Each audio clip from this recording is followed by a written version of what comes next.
by mathematical induction. But first, what is mathematical induction? Basically, mathematical induction is a method used to prove theorems and mathematical conjectures. This is also used to present a formal and valid proof. In doing so, we have three main steps, namely first, the basis step or the verification step, where n is equal to 1.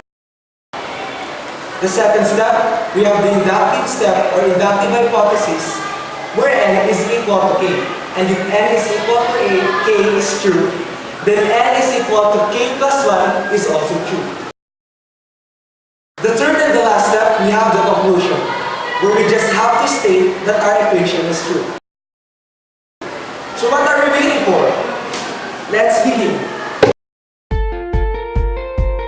First problem, we have to prove that 6 raised to n minus 1 is divisible by 5 for all numbers greater than or equal to 0. For step 1, we have to let n be equal to 1. So in here, we just have to substitute the value 1 to the n in our equation. So 6 raised to 1 minus 1. 6 raised to 1 is equals to 6. Minus 1. 6 minus 1 is 5. 5 is divisible by 5. Thus our step 1 states that it is true.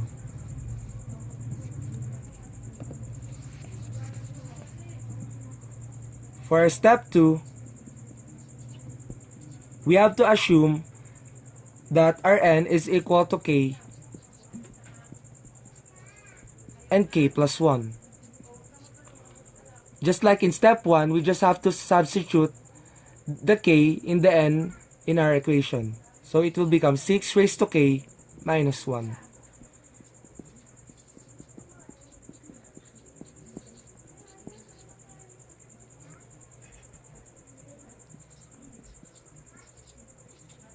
After that, let's move on in this part. So again, we will just have to substitute k plus 1 to the n in our equation.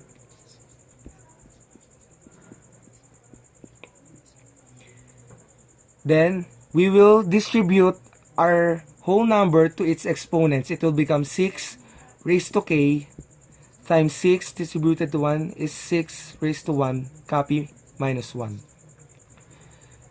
6 raised to k cannot be factored out since our exponent is a variable, so we just have to copy. While 6 raised to 1 is 6, and 6 could be factored out into two numbers that is divisible by 5. It would be 5 and 1. Since 5 and 1 is divisible by 5 is divisible by 5 and 1. Copy, minus 1. Then after that, we will distribute 6 raised to k to the numbers inside the parentheses. It will become 6 raised to k times 5 plus 6 raised to k times 1 is 6 raised to k, then copy, minus 1.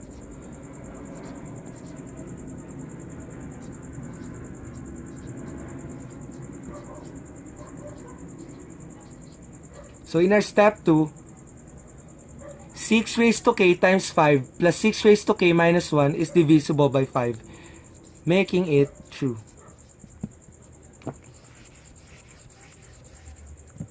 And for our last step is the conclusion. We'll just have to state that our equation is true. Thus, 6 raised to n minus 1 is divisible by 5 for all numbers greater than or equal to 0.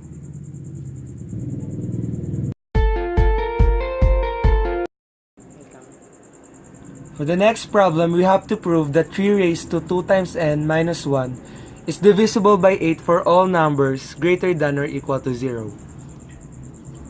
For our first step, we have to let n be equal to 1. We just have to substitute the value 1 to the n in our equation. It will become 3 raised to 2 times 1 minus 1. 2 times 1 is 2. Copy minus 1. 3 raised to 2 is equal to 9 minus 1. 9 minus 1 is equal to 8. And 8 is divisible by 8.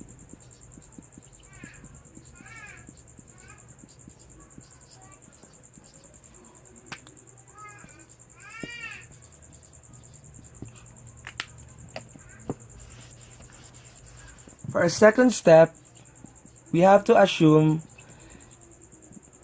that n is equal to k, and thus n is equal to k plus 1. Just like in step number 1, we just have to substitute k to n in our equation. It will become 3 raised to 2 times k minus 1 is divisible by 8. After that, let's move on to this part. We just have to substitute k plus 1 to n in our equation.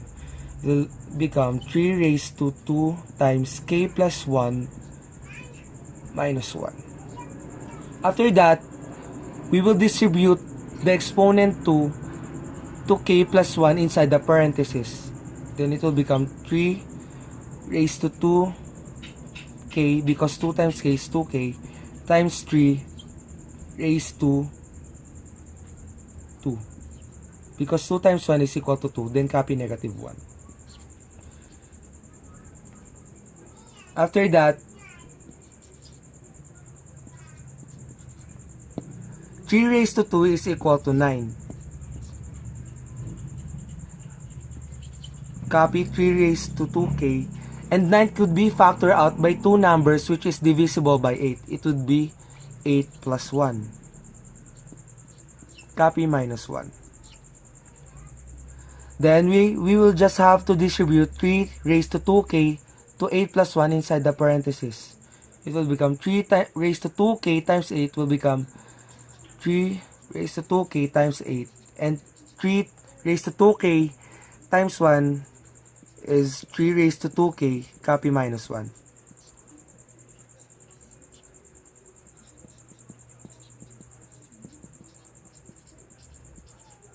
So 3 raised to 2k times 8 plus 3 raised to 2k minus 1 is divisible by 8, making step 2 true.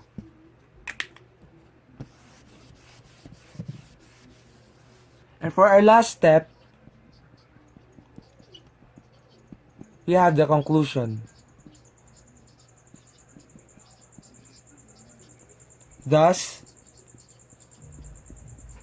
3 raised to 2n minus 1 is divisible